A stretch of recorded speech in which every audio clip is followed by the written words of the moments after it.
In Delhi, another urinating passenger at an airport is picked up by the Delhi police and then granted bail. Operations resumed gradually in America after all flights across the nation were grounded due to a glitch with the Federal Aviation Administration's computer system. And Prithvi Shaw makes the second highest Ranji Trophy score of all time, scores 379 to miss out on a quadruple 100.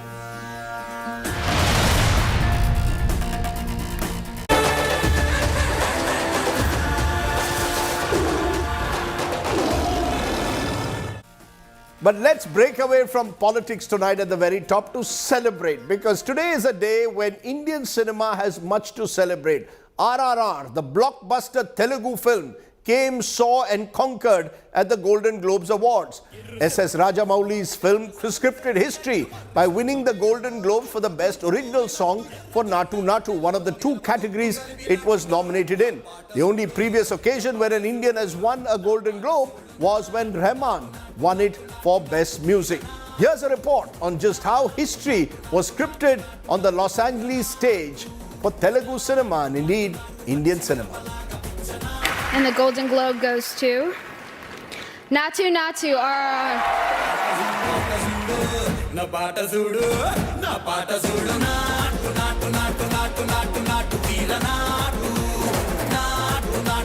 It's finally happened.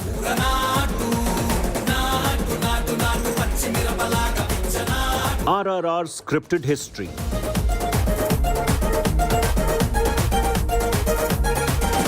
The moment of pride for all Indians and Indian cinema collectively.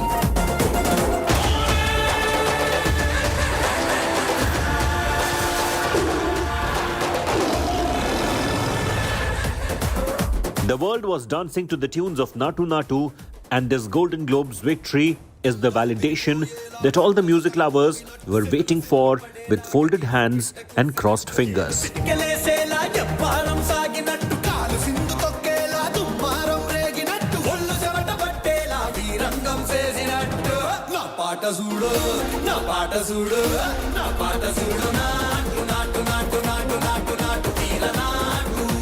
The West has joined in the Naatu Naatu craze. Everyone's celebrating Keeravaani's masterpiece that has been sung by Kala Bhairava and Rahul Sipliganj. The lyrics to this dance number has been penned by Chandra Bose.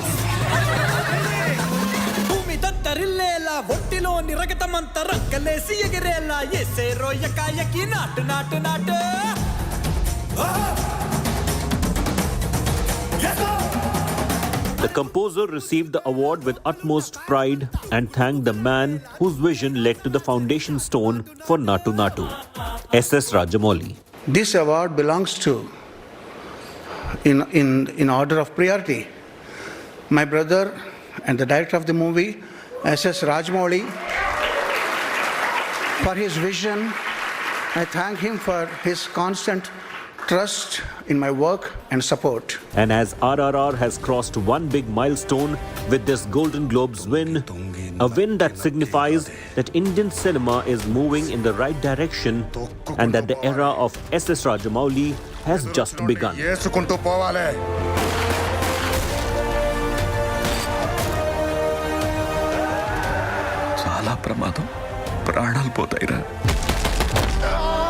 The first thing was surprise. The second thing is like my heart is going to burst out with happiness. Those are the two reactions. We expect this kind of reaction from Indians, but we don't. This never happened for an Indian film. I think it's such a surreal moment right now. I have no words to explain for all the hard work the whole team put it, and coming from India, in south of India, and coming to the land of films, the Mecca of films, and being appreciated, and it just gives us more energy to come back and do better films. We thought, Rajamouli, working with Rajamouli, taking his track record into consideration, we definitely thought we have a winner. But this one was something more than a winner, just a winner, Japan, and today America.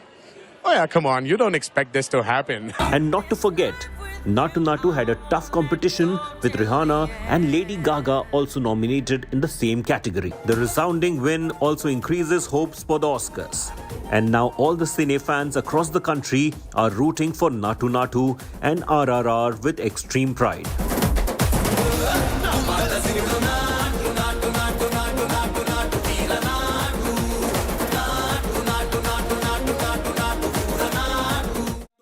Okay, joining me now, Manchu Lakshmi.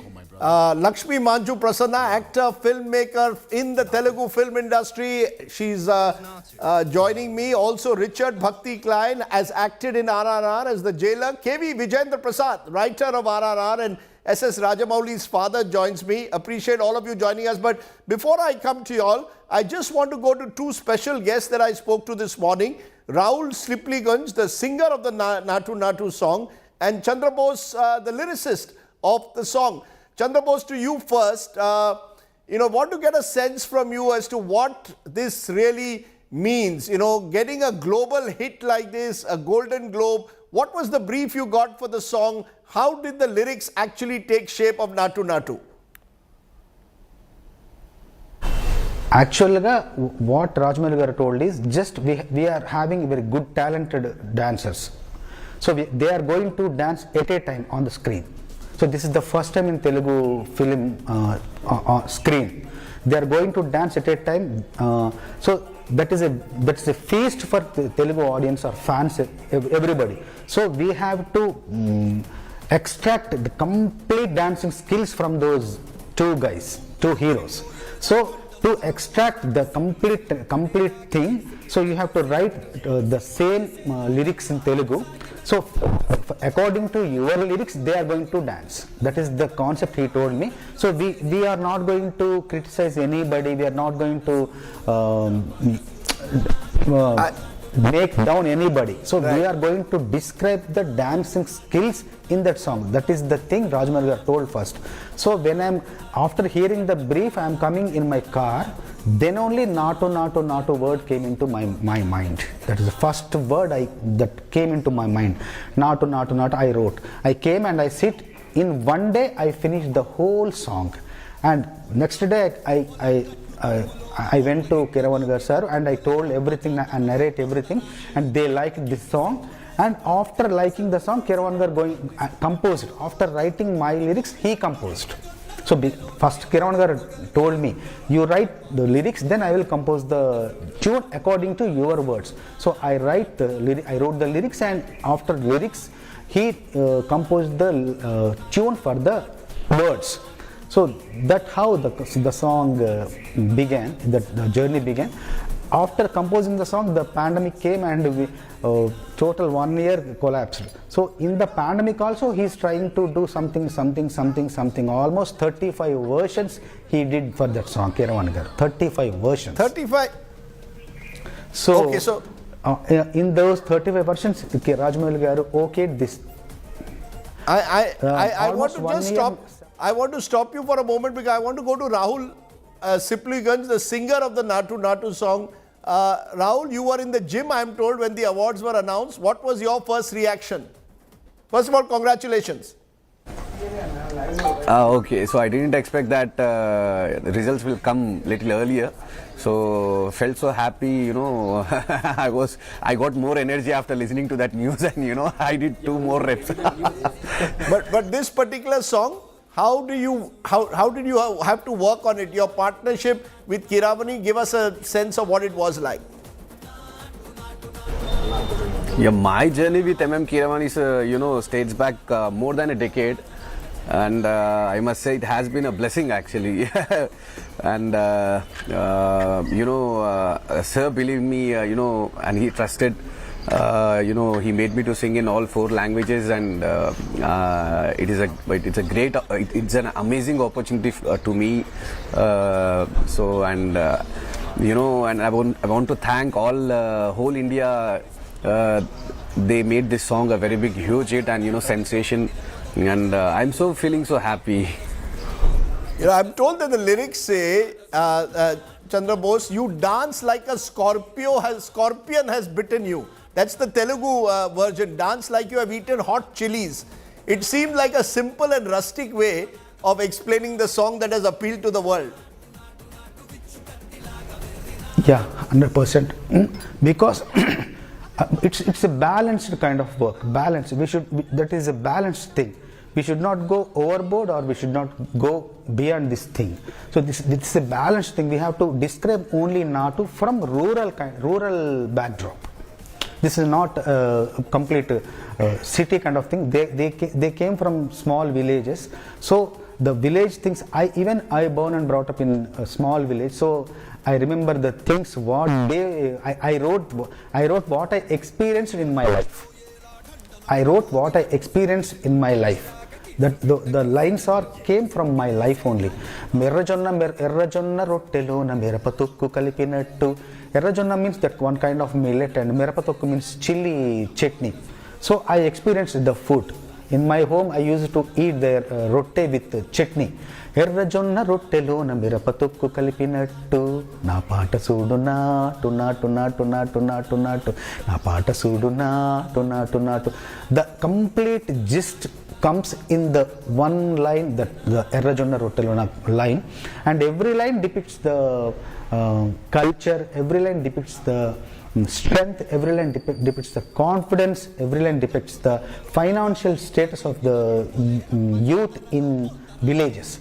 So that song came into my life, my experience, my memories, my childhood. You know, it's listening to the lyricist explaining the song, Chandra Bose, was just wonderful. You gave us a sense of just how you got completely involved in the song. Chutney is an important thing. Andhra food, of course, is very chilly. But K.V. Vijayendra Prasad, you're the writer of the film, SS Rajamouli's father. Congratulations, sir. What does this mean to put a film on the world map in this manner, winning a Golden Globe? Your thoughts, sir? I want to say something about the lyric. Yes, sir. The lyric starts with Naatu Naatu. That can translate to rustic. Rustic. So it's a sort of a prophetic, the song is. The song content, a black man or an Indian wins over a white man. He's a rustic man. The lyric also says the same thing. Now, the most surprising thing is the American audience literally dancing, grooving to the song, almost coming on the stage. It's a prophetic. I feel extremely happy, sir. You know, it is a moment to celebrate. I want to come to you, Lakshmi Manchu, because as a Telugu star, this is a big moment for Telugu cinema and Indian cinema. Your first thoughts when you heard that Naatu Naatu had won a Golden Globe?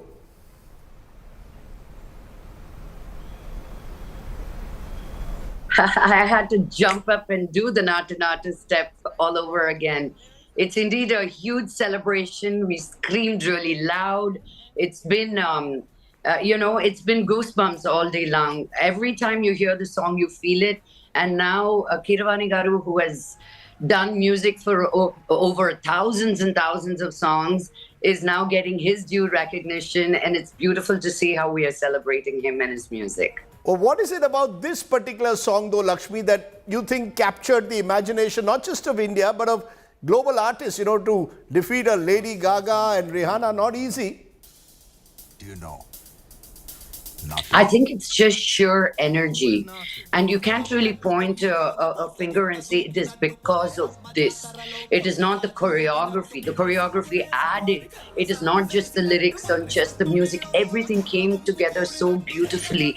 And I think it is the entire energy of all the people that put this song come together, you know. And of course, the master Rajamouli Garu behind it, to make sure he's such a perfectionist.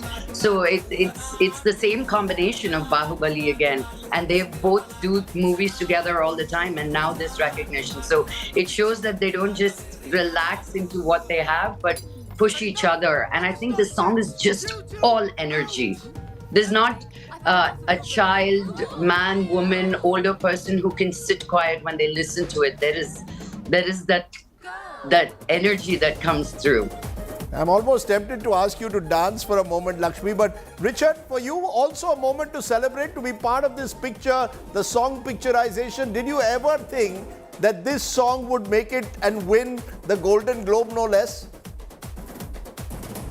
You know, when we were shooting the film and when they were making this song, there was a sense on set that something special was going on, but no, maybe way in the back of my head, but couldn't dream that it would go this far and something like this would happen. What is so special about the song? The question I asked Lakshmi, why do you think it's made people,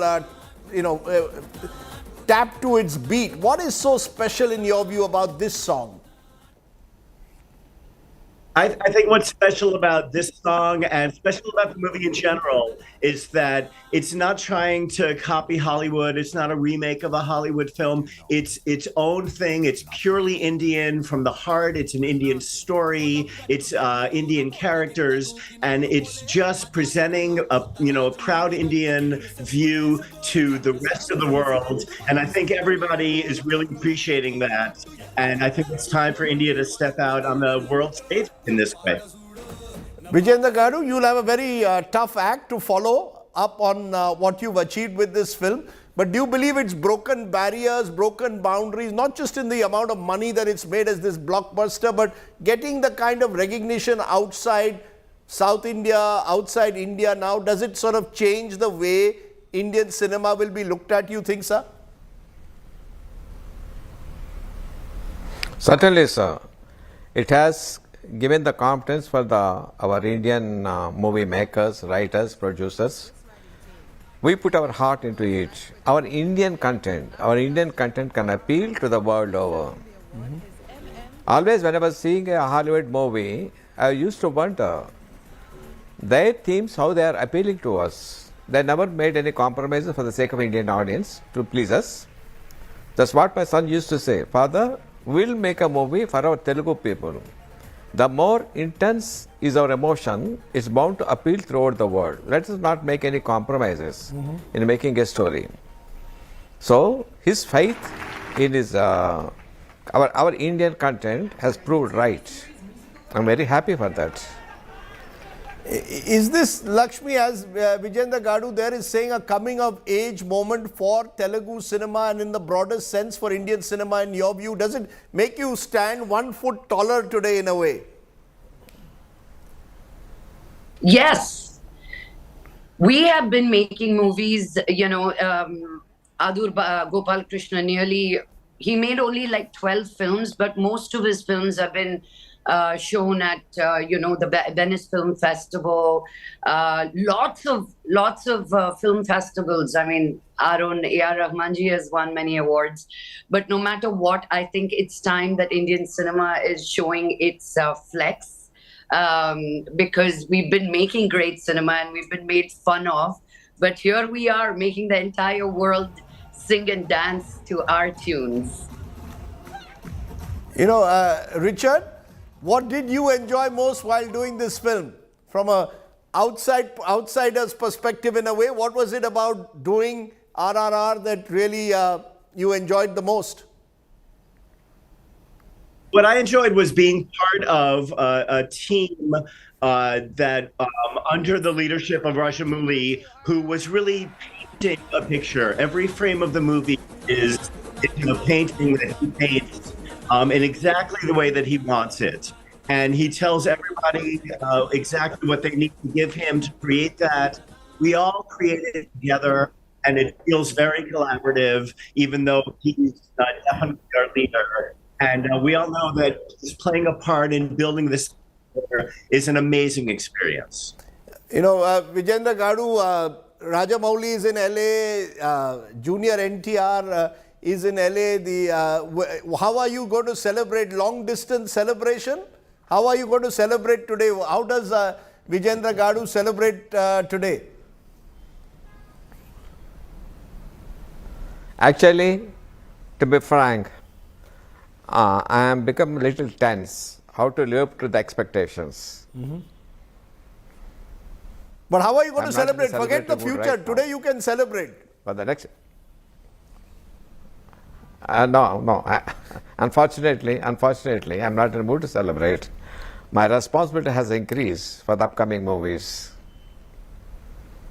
Right. You're saying that you're already looking ahead to the next movie in a way. Lakshmi, one final question. As I said, I'm not going to get you to dance to the tune, that might be not possible.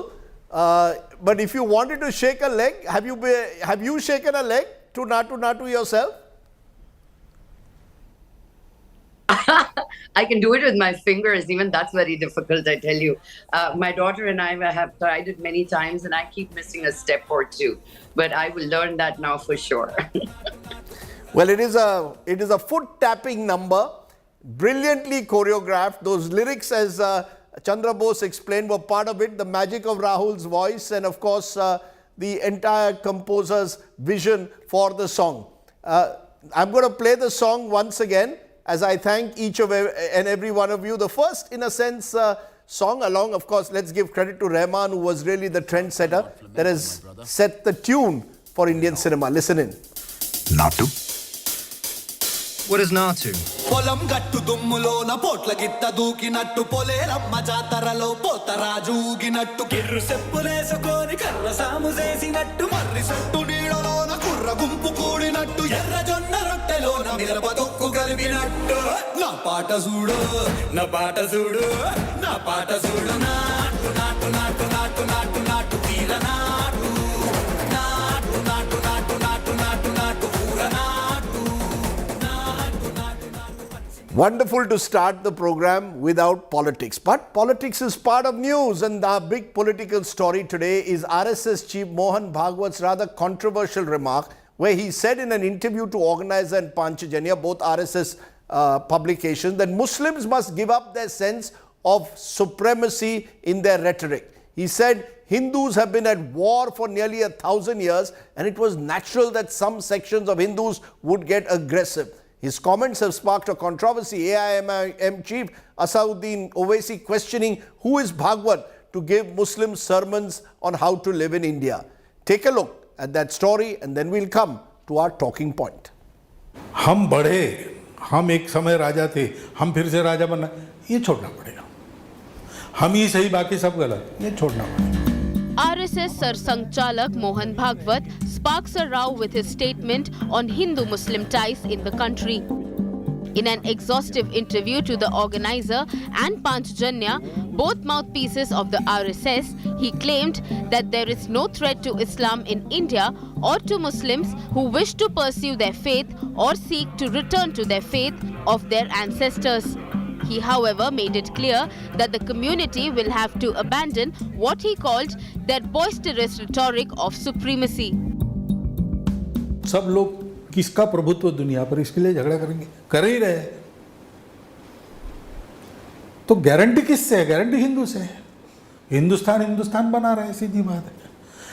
इसमें जो आज हमारे भारत में मुसलमान हैं, उनको कोई नुकसान नहीं. वो है, वो रहना चाहते हैं, रहे. पूर्वजों के पास वापस आना चाहते हैं, आए. उनके मन पर है. हिंदुओं में ये आग्रह है नहीं. इस्लाम को कोई खतरा नहीं है. He also sought to defend the aggression shown by some sections of Hindu community. Hindu समाज लगभग 1000 वर्षों से एक युद्ध में है.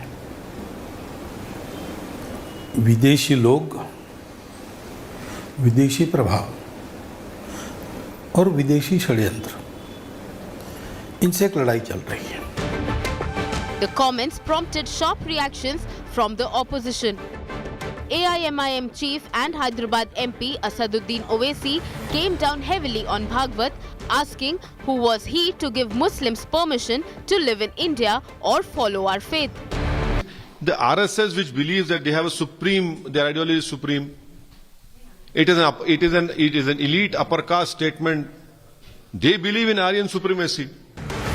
Others from the opposition joined the chorus, while the Saffron Party defended Bhagwat. बहुत सारे हिंदू राजाओं ने मुगल बादशाहों की बादशाहत काम करने के लिए उनके साथ कोलैबोरेट भी किया. उसका भी जिक्र भागवत जी करते तो अच्छा होता. लेकिन डीएनए अगर एक है तो फिर एक तबके के विरुद्ध हिंसा का, असहिष्णुता का और भेदभाव का प्रचार और प्रसार क्यों किया जाता? There are a few parties that over the last several decades have always had an appeasement policy with the eye on vote bank politics. That may be their politics, but that is not in sync with the politics of our party and our government, which focuses on all Indians equally. Bhagwat's statement has surprised many as it comes just months after his outreach to the Muslim community. The RSS chief had visited a mosque in Delhi last year. He had also interacted with prominent Muslim leaders like Lieutenant General Zamir Uddin Shah, S.Y. Qureshi, Najib Jung and Shahid Siddiqui. Bhagwat had also urged Hindus to stop looking for temples under every mosque in a reference to the Gyanvapi dispute last year. With its latest comment, is Bhagwat drawing a line for the Muslim community? And does it signal a hardening of stand by the Sangh Parivar? Bureau Report, India Today. Let's raise the big question sparked off by Mohan Bhagwat. What really is the RSS Sarsanchalak's message? Is the RSS drawing its own Lakshman Rekha for Muslims when they live in India? Has Bhagwat done a U-turn from some of his more moderate comments that he made last year?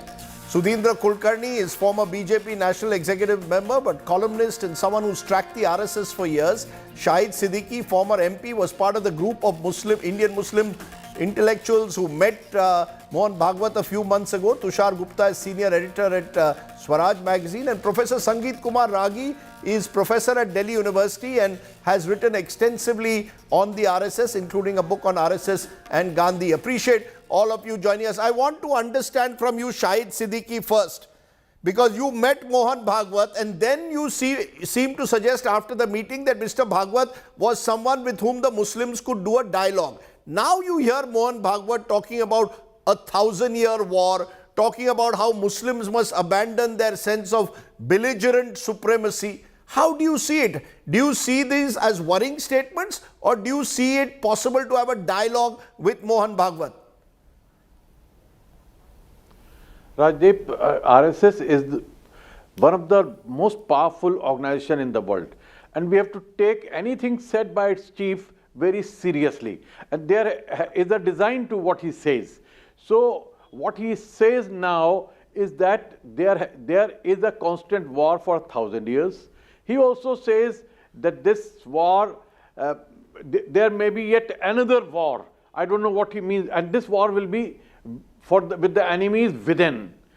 And in a war, people, and if the Hindus are at war and therefore if they are aggressive, there is nothing wrong. Now we went to him with the idea that we must build bridges. We went to him with the idea that both communities have to build this country. We have to have social peace. And we still believe that that will be done because we have total faith in India and we have total faith in the people of India. No, but do you have faith in a section of India? No, but do you have faith in Mohan Bhagwat? Look, do you have faith in Mohan Bhagwat, or is he going back? No, we don't. No. We don't have to have faith in Mohan Bhagwat or on anybody. We have to have faith in the constitution of this country and the people of this country. And Mohan Bhagwat is also part of the constitution, part of in India and part of this country. And therefore, he is a powerful leader. Today, those who are in power represent his ideology. And therefore, we are ready to talk to anybody. There's nothing wrong in talking to him. And what I'm saying is that at this point, his statement is worrying for everybody, not for just Muslims. It should worry the nation. It should worry those who believe in a peaceful nation, a nation which should develop itself. If it is at war and if it is waiting for another war, and if it has to be aggressive, then the country is really, it should worry everyone who loves this country and this society. Okay, let's look at that statement closely about Mohan Bhagwat claiming that the country has been through a 1,000-year war and it is necessary to carry on with the war to protect Hindu culture, society and dharma. Professor Sangeet Kumar Ragi, who is he referring to when he says there are enemies within? We have to face this war internally now. He's not mentioning Muslims there, but the suggestion therefore is that Hindus, in a way, their aggression is justified and that they have to prepare themselves for some kind of a war. How do you interpret it? Rajdeep, I think that the reaction against what Mohan Bhagwat has said is completely disproportionate. And why I am saying so? He is talking that there is no space for absolutism in this country. Entire ethos of Hindu idea is something against absolutism. The sage in the Rig Veda says that I have seen the God. He has the light of thousands of sun, but that is my reality. That is not the absolute reality. And immediately he says, Neti, Neti, Neti. The Hinduism doesn't make distinction between self and the others. Here you are confronting an ideology which makes a distinction between self and others. No, so who is the war against? Professor, who is the war that he is talking against? Is it against Islamist ideology? Yes, who is the war? Yes. Let me say, I was coming to the point that he is talking not against Muslim, but he is talking against the ideology of Islam. That kind of interpretation which says that you are here, you are born to rule. You are a different race altogether. Look at what Sir Syed said in 1887. He says that we are the nation whose forefathers created on the basis of the terror coming from the swords. We won this. And this is what Sir Syed is referring to in 1887 in Meerut speech. Secondly, there is a beautiful book by Mushrul Haq. He was a professor of history, and he was killed in 1990 in Srinagar. He has written a beautiful piece that is Islam in a secular world. Still the Muslim, a section, I'm not saying that all Muslims carry the same sense of, understanding what, saying that we are the inheritors of, we are the inheritors of Aurangzeb. We were the ones who used to rule this country. And remember, both Sir Syed in 1888 and Jinnah in 1943 is referring to this fact that it is the Britishers who took power from us, and therefore if India wins the freedom, the power should be given back to us. This is the kind of a mentality which he is. So you're saying that he is in a way standing up to that particular section of Muslims who you claim are still seeing themselves in terms of being inheritors of but the question is the manner in which he seems to generalize. Sudhindra Kulkarni, the sense is Mr. Bhagwat appears to generalize and single out Muslims, because the fact is this rhetoric of supremacy or this aggressive rhetoric is also practiced by by groups like the Bajrang Dal or VHP tomorrow ki mandir yahi banayenge. When over using slogans like Jai Shri Ram, you use it as a militant slogan. How do you see it? Should Mohan Bhagwat have drawn a line therefore for all, not just only singled out Muslims? First of all, Rajdeep, if you read the entire interview, he has actually said that notions of supremacy are wrong whether they manifest among Muslims or Hindus or communists. So, we must give... but Sudhindra, he also says, sir, he also says Muslims must abandon their boisterous rhetoric of supremacy. He also specifically says that. Yeah.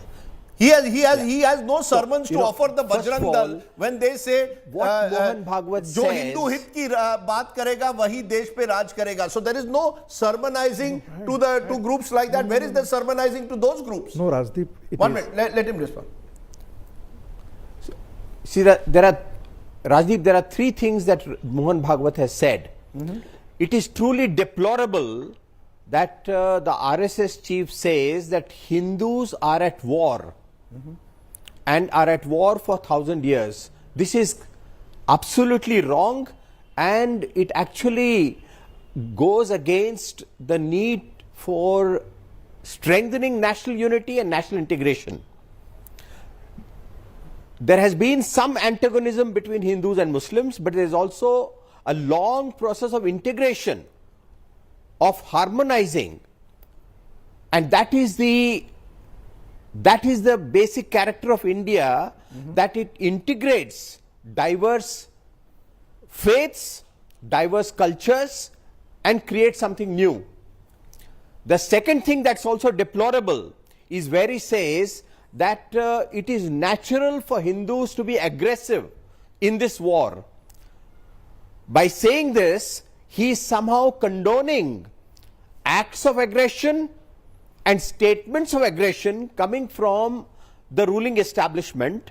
And we have very recently seen a member of the ruling party saying that har ghar mein chaku hona chahiye. Pata nahi kab kaam aayega. Similarly, there have been saffron-clad so-called sadhus who gave calls for genocide. Now, this aggression is somehow being condoned by saying that it is natural for Hindus to be aggressive. So, coming from the RSS chief, it's truly deplorable. The third thing that he has said, that requires a nuanced approach in my view, because the notions of supremacy, that we once ruled the country and therefore we will rule once again, it is certainly there in a section of Muslim community. It cannot be denied. Denying this is self-delusion.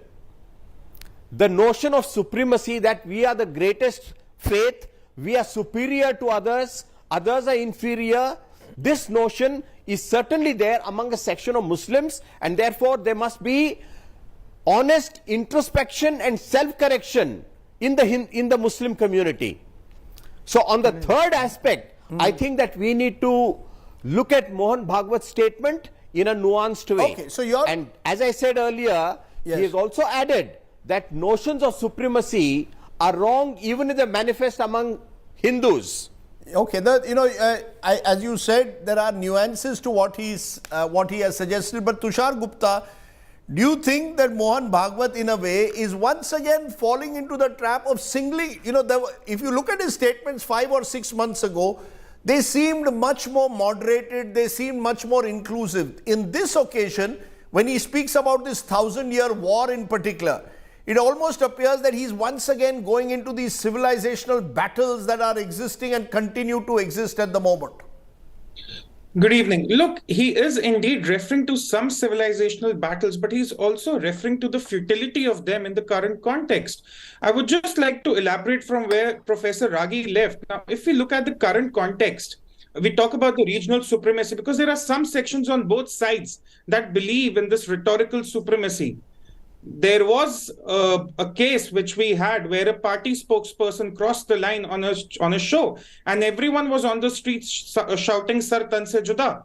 As much deplorable as her statements were, the legal precedents should have taken over, but it were people who were showing the supremacy. Yes, a ruling party member said ki jeb mein chaku hona chahiye, but then it was one of the Owaisi brothers who said remove the police for 15 minutes and we'll kill 1 crore Hindus. So these statements, this boisterous rhetorical supremacy has been on both sides, and Mohan Bhagwat is condemning them equally, where he says that rhetorical supremacy, either from Muslims or from Hindus or even from communists, is incorrect and futile in today's time. So we have to look at things in the current context. And if you look at the interview in its entirety, I think he's asking for a more pluralistic society, more diverse society with accommodation of diverse ideas and ideologies. Otherwise, why would he have stressed that the population bill is about awareness? It's not something that can be forced.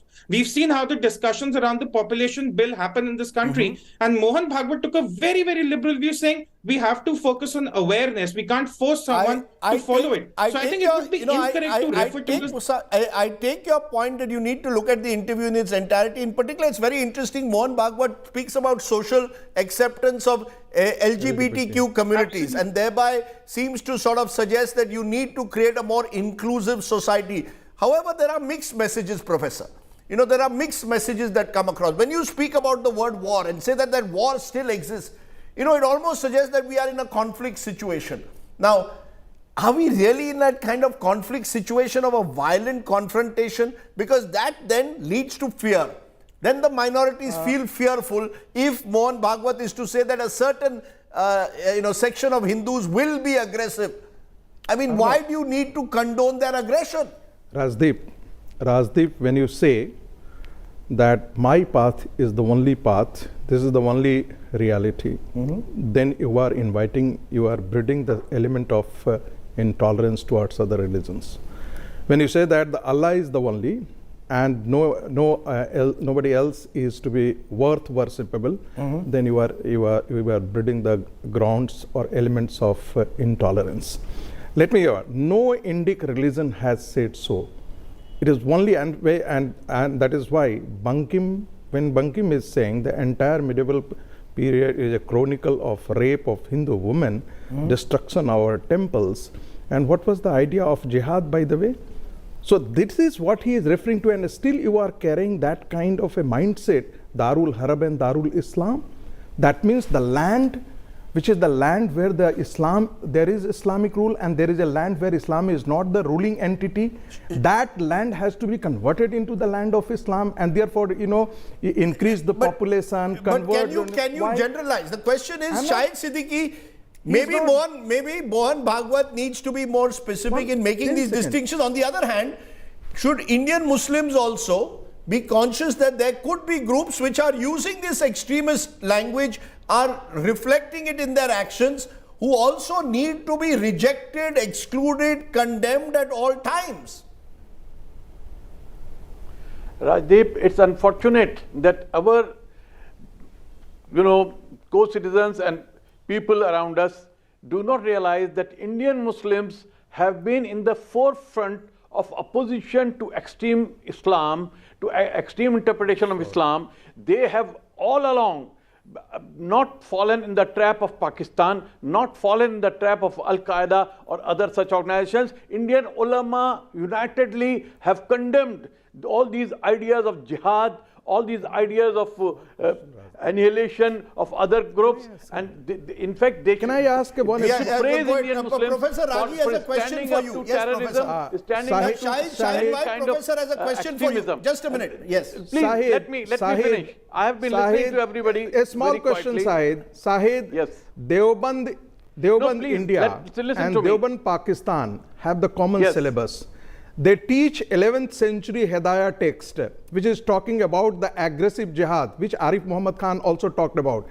Deoband, Pakistan, along the Durand line, both sides is breeding, the terrorist. You can have a separate debate on the syllabus of the madrasas, but the point understand is, it. You've asked the question, let him respond.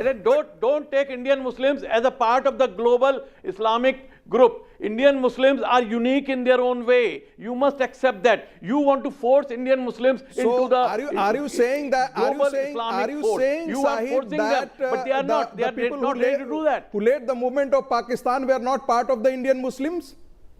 Are you saying that those who went to Pakistan, they were not the Indian Muslims? Rajdeep,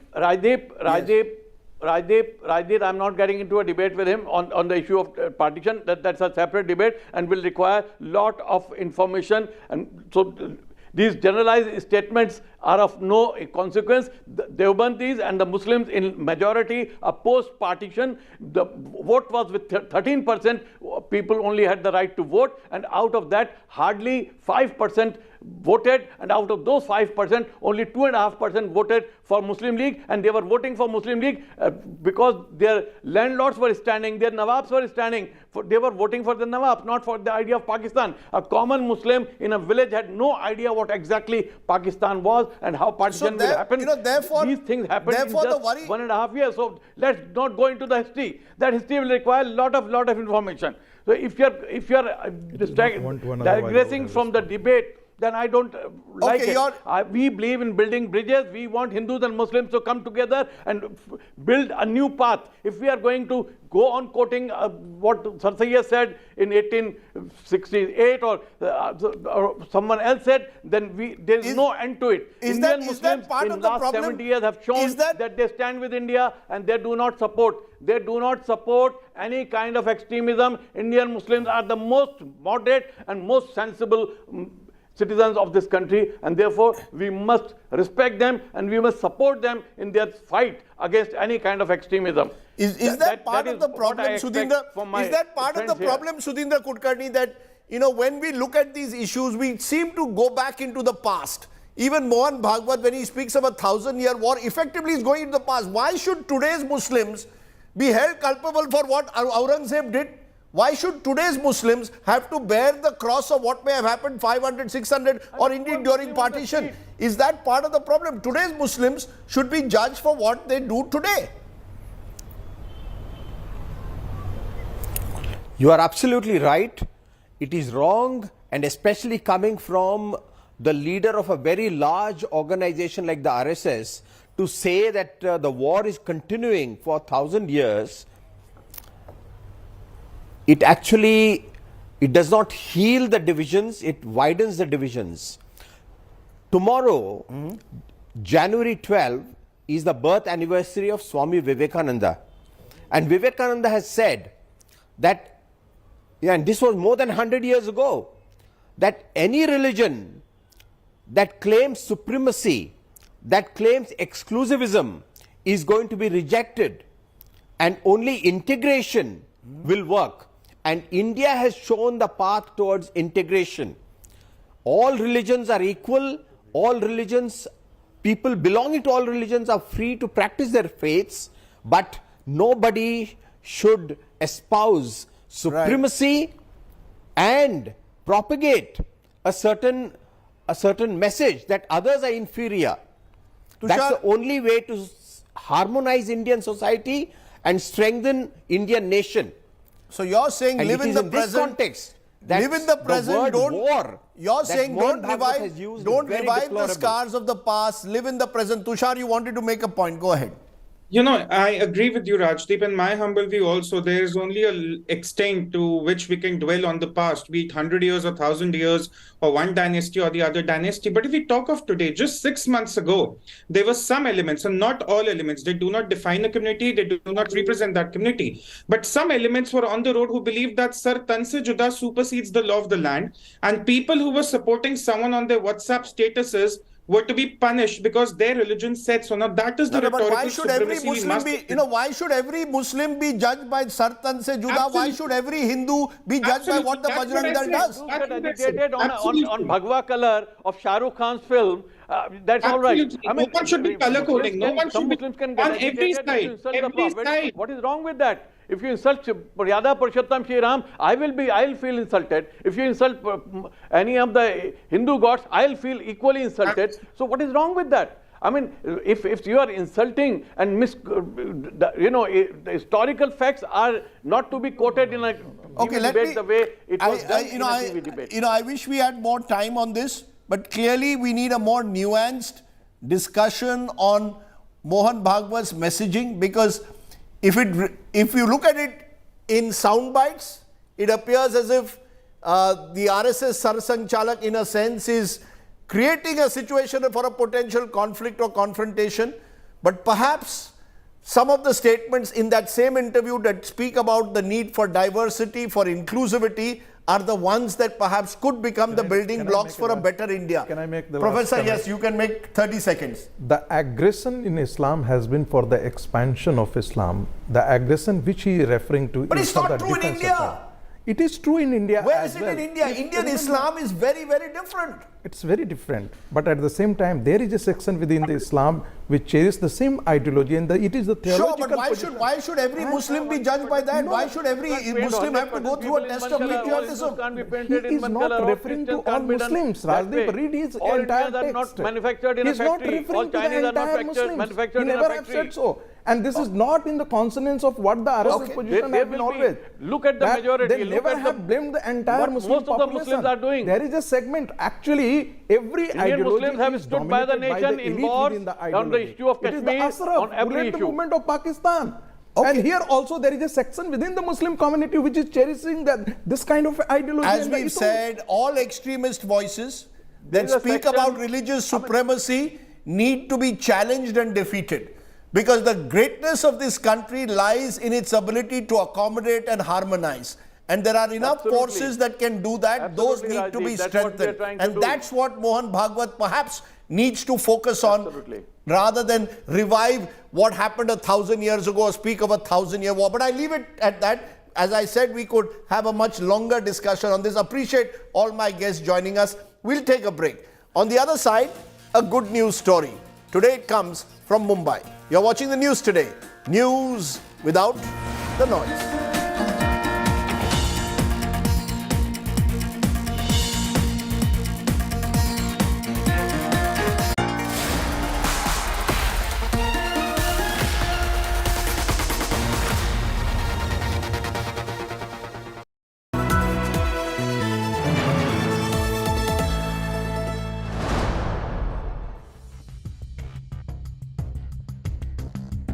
You're watching an India Today special broadcast Being brought to you from the stunning ski resort of Klosters, Davos. The 53rd World Economic Forum is back at the snow-clad slopes of Davos.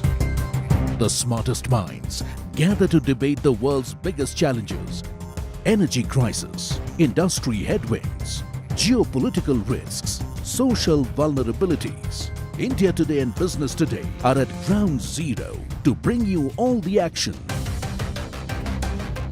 Catch top corporate tycoons, politicians and intellectuals as they discuss cooperation in a fragmented world. Watch the Davos brainstorm only on India Today and Business Today TV.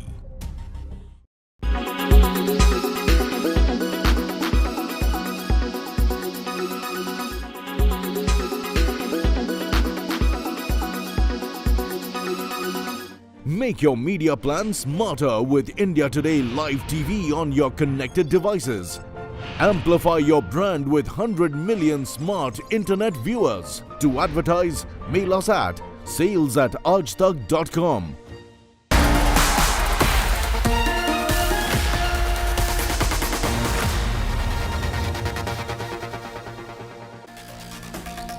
Okay, we started the show with a good news story around RRR. Let's end the show also with another good news story. It comes from Mumbai, where a fruit vendor, Bachche Lal Sahani, who sells fruits right outside the RBI building, is now a part of the Reserve Bank of India's e-rupee pilot project. In this era of digitization, Bachche Lal is also briefing his customers now about the project. It's our good news today story. You stay well, stay safe. Good night, Shubhratri, Jai Hind, Namaskar. This is Bachche Lal Sahani. He sells fruits right outside the Reserve Bank of India building in Mumbai. जब सब तैयार है जमाने में इस digital में जाना है तो हमको भी साथ में जाना पड़ेगा तो इसलिए हम तैयार हैं. The RBI has picked Sahani for its closed group pilot project on its digital currency or e-rupee. The RBI's e-rupee is a legal tender which can be transferred electronically from one holder to another. 15,000 chosen consumers and vendors across Delhi, Mumbai, Bhubaneswar and other major cities are part of the project. तैयार हुए कि हमको RBI का 4-5 staff आए और साहब लोग भी मैडम लोग भी आए. उन्होंने बताया कि आपको ये डिजिटल रुपीस लेना है आरबीआई से, जिससे आपको बाद में इससे बदलाव होने वाला. गूगल हो सकता है कि कम चले, डिजिटल रुपीस ज़्यादा चले, ई रुपीस CBD CD. तो मतलब ठीक है, हम इसमें हिस्सा लेते हैं, हम इस ले लेंगे. Having used the e-rupee, Sahani says there are some teething problems. He says the Reserve Bank's project isn't as fast as Google, but he expects it to improve with time. Sahani also briefs his customers about the new digital platform. Online से हुआ है क्या, मैं बताता हूँ आपको. ये छोटे छोटे बिजनेस वाले जैसे हम लोग भी हैं, हम लोग का बिजनेस कम हो गया है. एक बात बता रहे हैं. लेकिन अब बिजनेस कम हो गया, इसके लिए हम तो ये नहीं बोलेंगे कि ऑनलाइन बंद करो. ये जो जमाने हैं चल रहा है, चलना है तो चलने दीजिए, इस तरह से हम लोग भी चलें. Based on feedback from participants like Sahani, the RBI will improvise and improve its digital currency project before it goes fully public. The only flaw that is being noticed during the testing phase is the speed of the transaction, and the likes of Bachche Lal have already informed the RBI management of the same. But vendors like Bachche Lal clearly say they are very happy to have learned that there is another mode of payment that is available, and they also say they clearly realize that the future is digital and they are ready to embrace the change. With camera person Raju Revankar, this is Pankaj Upadhyay in Mumbai, reporting for India Today.